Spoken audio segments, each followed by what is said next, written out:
Hello guys, ಇವತ್ತಿನ ವಿಚಾರ ಏನಪ್ಪ ಅಂದರೆ ಈ ರೋಡ್ ಸೈಡಲ್ಲಿ ಪಾನಿಪುರಿ ಮಾಡ್ತಾ ಇರೋರು ಮತ್ತು ಬೇಲ್ಪುರಿ ಮಾಡ್ತಾ ಇರೋರು ಮತ್ತು ಎಗ್ ರೈಸು, ಫ್ರೈಡ್ ರೈಸು ಮತ್ತು ಈ ಹೋಟೆಲ್ ಉದ್ಯಮಿಗಳು ನೋಡಲೇಬೇಕಾಗಿರೋ ವಿಚಾರ.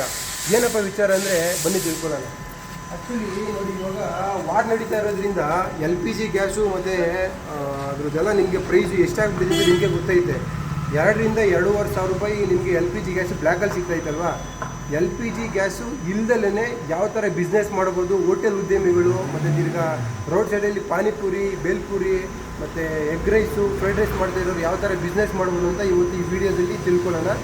ಎಂಡಿಂಗ್ವರೆಗೂ ವಿಡಿಯೋ ನೋಡಿದ್ರೆ ಯಾವ ಥರ ಅಂದ್ಬಿಟ್ಟು ನಿಮಗೆ ಗೊತ್ತಾಗುತ್ತೆ. ಬನ್ನಿ ತಿಳ್ಕೊಳ್ಳೋಣ. ನೋಡಿ, ನಮ್ಮ ನಂಜುಂಡಮೂರ್ತಿ ಅಣ್ಣವರು ಇವರು. ಸೊ ಇವ್ರು actually SLF fabrication and building work ಮಾಡ್ತಾರೆ. ನೀವು ಗ್ಯಾಸು LPG ಗ್ಯಾಸ್ ಇಲ್ಲದೇ ಯಾವ ಥರ ಬಿಸ್ನೆಸ್ ಮಾಡೋದು ಅಂತ ಹೋಟೆಲ್ ಉದ್ಯಮಿಗಳು ಮತ್ತು ರೋಡ್ ಸೈಡಲ್ಲಿ ಕೆಳಗಡೆ ಮೇಲೆ ಮಾಡೋದು ಯಾವ ಥರ ಬಿಸ್ನೆಸ್ ಮಾಡೋದು ಅಂತ ಇವ್ರ ಬಾಯಿಂದಲೇ ತಿಳ್ಕೊಳ್ಳೋಣ. ಬನ್ನಿ ಇವಾಗ ನೋಡಿ, ಇವ್ರು ಮಾಡಿರೋ ವರ್ಕ್ಸ್ಗಳು ಇಲ್ಲಿದ್ದಾವೆ. ತೋರಿಸು ಕಳಿಸಿ, ಯಾವ್ಯಾವ ಥರ ವರ್ಕ್ ಮಾಡಿದ್ದಾರೆ ಅಂತ ಏನಿರುತ್ತೆ ಅಂದ್ಬಿಟ್ಟು.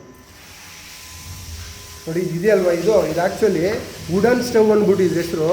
ಸೊ ನೋಡಿ, ನೀವು ಸಣ್ಣ ಉದ್ಯಮಿಗಳಿಂದ ದೊಡ್ಡ ಉದ್ಯಮಿಗಳನ್ನು ಕೂಡ ಯೂಸ್ ಮಾಡೋ ಥರ ಎಲ್ಲ ಮಾಡಿದ್ದಾರೆ. ಸೊ SLF ಫ್ಯಾಬ್ರಿಕೇಷನ್ ಅಂದ್ಬಿಟ್ಟು ಅವ್ರದ್ದು ಕಾಂಟ್ಯಾಕ್ಟ್ ನಂಬರು ಕೂಡ ನೋಡಿ ಅಲ್ಲೇ ಇರುತ್ತೆ.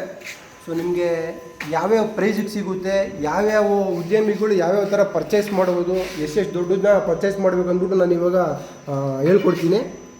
ನೋಡಿ, ಈ ಸ್ಟವ್ ಇದೆಯಲ್ಲ ಅಣ್ಣ, ಇದನ್ನ ಆಕ್ಚುಲಿ ಯಾರ್ಯಾರು ಯೂಸ್ ಮಾಡ್ಬೋದು ಅಣ್ಣ? ಇದನ್ನ ಚಿಕ್ಕ ಸಣ್ಣ ಪುಟ್ಟ ಮನೆಗಳಿಗೆ ಏನಾದ್ರು ಒಂದು ಮನೇಲಿ ಕಾಫಿ, ಟೀ, ಅನ್ನ ಮಾಡ್ಬೋದು, ಅದು ಆ ಥರದವರೆಲ್ಲ ಮನೆಯಲ್ಲಿ ರೈಸು ಎಲ್ಲದನ್ನು ಮಾಡ್ಬೋದು. ಅವರು ಕುಕ್ಕರ್, ಇವಾಗ ಮಾಮೂಲಿ ಒಂದು ಫ್ಯಾಮಿಲಿ ಅವರು ಏನೇನು ಯೂಸ್ ಮಾಡ್ಕೋಬೋದು ಅಣ್ಣ. ಇದು ಈ ಸ್ಟವ್ ನೋಡಿ ಆ ಪರ್ಪಸ್ಗೆ ಯೂಸ್ ಮಾಡ್ಬೋದು ಅಣ್ಣ. ಇದು ಏನು ಪರ್ಪಸ್ಗೆ, ಇದು ಯಾವ ಥರ ಇದು ಅಣ್ಣ? ಇದೇನಣ್ಣ ಇದು? ಈ ಥರ ನೋಡಿ ಎಳೆಯೋದೆಲ್ಲ ಐತೆ. ಮತ್ತೆ ತಿರ್ಗಾ ಇನ್ನು ಯಾವ ಥರ ಇದು ಅಣ್ಣ? ಇದನ್ನು ಒಳ್ಳೆ ಟ್ರಾವೆಲಿಂಗ್ ಮಾಡೋದಕ್ಕೆಲ್ಲ ನಾವು ಯೂಸ್ ಮಾಡ್ಕೋಬೋದು ಅನ್ಸುತ್ತೆ. ಪಾತ್ರೆ ಇಟ್ಟಿರ್ತೀರಾ, ತೆಗಿಯಕ್ಕಾಗಲ್ಲ, ತೆಗ್ದು ಮತ್ತೆ ಹಾಕಿ ಇದನ್ನ ಯೂಸ್ ಮಾಡ್ಬೋದು. ಹಂಗೇನೆ ಮತ್ತೆ ಬೇಕು ಅಂದ್ರೆ ಹಿಂಗೆ ತೆಗಿಬೋದು, ಮತ್ತೆ ಹಂಗೆ ಇಡ್ಬೋದು. ನೋಡಿ ಗೈಸ್, ಇದು ಆಕ್ಚುಲಿ ಟ್ರಾವೆಲ್ ಮಾಡೋರು ಇದನ್ನ ತಗೊಂಡ್ಬಿಟ್ರೆ ನೋಡಿ, ಇದನ್ನು ತೆಗೆದು ಬರೀ ಇದೊಂದೇ ಇದ್ರೂ ಸಾಕು. ಇದ್ರ ಮೇಲೂ ಕೂಡ ನೀವು ಅಡುಗೆ ಮಾಡ್ಕೋಬೋದು. ಸೊ ಪ್ಲಸ್ ಸ್ಟ್ಯಾಂಡ್ ಇತ್ತು ಅಂದರೆ ಬೆಸ್ಟ್ ಇರುತ್ತೆ. ನೋಡಿ, ಈ ಥರನೂ ಮಾಡ್ಕೋಬೋದು ಅಣ್ಣ. ಇದು ಹೋಟೆಲ್ಗೆಲ್ಲ ಯೂಸ್ ಮಾಡ್ಬೋದು. ಹೋಟೆಲ್ಗಳಿಗೆ ಅಂದರೆ ಇವಾಗ ನೋಡಿ, ಎಷ್ಟು ಜನಕ್ಕೆ ಅಡುಗೆ ಮಾಡ್ಬೋದು ಅಣ್ಣ ಇದರಲ್ಲಿ? ನಿಮಗೆ ಒಂದು 15 kg ರೈಸ್ ಮಾಡ್ಬೋದು ಇದರಲ್ಲಿ. 15 kg ರೈಸ್ ಮಾಡ್ಬೋದು ಇದರಲ್ಲಿ ಅಣ್ಣ. ಇದು ಇವಾಗ ದೊಡ್ಡ ಉದ್ಯಮಿಗಳು ಮಾಡೋದಾ ಇಲ್ಲ ದೊಡ್ಡ ಉದ್ಯಮಿಗಳು ಅಂದ್ರೆ ಇವಾಗ ಎಗ್ ರೈಸ್ ಮಾಡಬೇಕು, ಗೋಬಿ ಮಾಡಬೇಕು. ನೋಡಿ, ಸ್ಟ್ಯಾಂಡ್ ಟೈಪ್ ಗೈಸ್. ಇದು ಆಕ್ಚುಲಿ ಏನಂದ್ರೆ ಅವರು ಹೈಟ್ಗೆ ಒಂದು ಸೆಟಪ್ ಮಾಡಿದ್ದಾರೆ. ನೋಡಿ, ಕರೆಕ್ಟ್ ಆಗಿ ಮಾಡಿದ್ದಾರೆ. ಇವಾಗ ನೋಡಿ, ನಿಂತ್ಕೊಂಡು ಮಾಡೋರಿಗೆ ಇದೊಂದು ಮಡಿಕೊಂಡ್ಬಿಟ್ರೆ ನಿಮ್ಗೆ ಇವಾಗ ಎಗ್ ರೈಸ್ ಮಾಡ್ಬೋದು, ಆಮೇಲೆ ಒಂದು ಗೋಬಿ ಮಾಡ್ಬೋದು, ಒಂದು ಕಬಾಬ್ ಬೇಯಿಸಬಹುದು. ನೋಡಿ, ಈ ತರ ಬರುತ್ತೆ. ಇದು ಆಕ್ಚುಲಿ ಏನು ಅಣ್ಣ? ಇದೇನಣ್ಣ ಇದು? ಇದು ಬ್ಲೋವರ್. ಇದು ಆಕ್ಚುಲಿ ಬ್ಲೋವರ್. ನೋಡಿ ಗೈಸ್, ಇದು ಬ್ಲೋವರ್.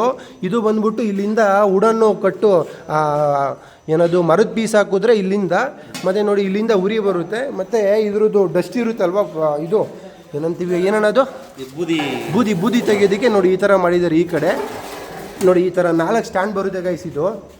ಸೊ ಇದು ಆ್ಯಕ್ಚುಲಿ ಜಾಸ್ತಿ ಕಮ್ಮಿ ಬೇಕು ಅಂದರೆ ಕಂಟ್ರೋಲಿಂಗ್ ಎಲ್ಲ ಇದೆ. ಮತ್ತು ನೋಡಿ, ನೀವು ಇವಾಗ ನಾರ್ಮಲ್ಲು LPG ಗ್ಯಾಸಲ್ಲಿ ಯಾವ ಥರ ನೀವು ಗ್ಯಾಸು ಕಮ್ಮಿ ಬೇಕಂದರೆ ಕಮ್ಮಿ, ಜಾಸ್ತಿ ಬೇಕಂದರೆ ಜಾಸ್ತಿ ಮಾಡ್ಕೋಬೋದು. ಆ ಥರನೂ ಕೂಡ ಇದರಲ್ಲಿ ಸೆಟಪ್ ಮಾಡಿಟ್ಟಿದ್ದಾರೆ. ನೋಡಿ, ಅದನ್ನು ಕೂಡ ನಿಮಗೆ ಇದರಲ್ಲಿ ನೋಡ್ಬೋದು ನೀವು ಅಣ್ಣ. ಇದೆಲ್ಲ ದೊಡ್ಡ ಕಮರ್ಷಿಯಲ್. ಇವಾಗ ಒಂದು 20 kg 25 kg ರೈಸ್ ಮಾಡೋ ಅಂಥದ್ದು ಈ ಹೋಟೆಲ್ಗೆಲ್ಲ ಬೇಕಾಗುತ್ತಲ್ಲ, ಇದೆಲ್ಲ ಒಂದು ಆ ರೇಂಜಲ್ಲಿ ದೊಡ್ಡದು. ನೋಡಿ, 20 ಎಲ್ಲ ಅಲ್ಲೇ ಇರಲ್ಲ, ಅದು ಎಲ್ಲ ಕೆಳಗಡೆ ಬಂದ್ಬಿಡ್ತಾರೆ. ಇಲ್ಲ, ಆ್ಯಕ್ಚುಲಿ ನೋಡಿ, ವುಡನ್ ಹಾಕಿದಾರಲ್ವಾ. ಸೊ ಈ ಥರ ವುಡ್ ಹಾಕ್ಬಿಟ್ಟು ನೀವು ಅದನ್ನ ಬೆಂಕಿ ಹಚ್ಚಿದ್ರೆ ಅದು ಉರಿತಾ ಇರುತ್ತೆ. ಸೊ ಮತ್ತೆ ನೋಡಿ, ಇಲ್ಲಿ ಕೆಳಗಡೆ ಎಲ್ಲ ಬೂದಿ ಸ್ಟೋರ್ ಆಗೋದಕ್ಕೆ ಅದಕ್ಕೆ ಟ್ರೇ ಮಾಡಿದ್ದಾರೆ. ಸೊ ಇದು ದೊಡ್ಡ ಉದ್ಯಮಿಗಳು ಆರಾಮಾಗಿ ಯೂಸ್ ಮಾಡ್ಬೋದು. ಹೌದು ನೋಡಿ, ಮತ್ತೆ ಇದೆಯಲ್ವಾ, ಅದಕ್ಕಿಂತ ಇದು ಸ್ವಲ್ಪ ಡಿಫ್ರೆಂಟ್ ಆಗೈತೆ ಇದು. ಸೊ ಇದು ಅಪ್ಗ್ರೇಡ್ ವರ್ಷನ್ ಇದು. ನೋಡಿ, ಇದನ್ನು ಕೂಡ ಅಷ್ಟೇ ದೊಡ್ಡ ಉದ್ಯಮಿಗಳು ಇವಾಗ ಹೋಟ್ಲು ಬಿಸ್ನೆಸ್ ಮಾಡ್ತಿರೋರು LPG ಗ್ಯಾಸ್ನ ಅವಾಯ್ಡ್ ಮಾಡಿ 100% ನೋಡಿ ಇದನ್ನು ನೀವು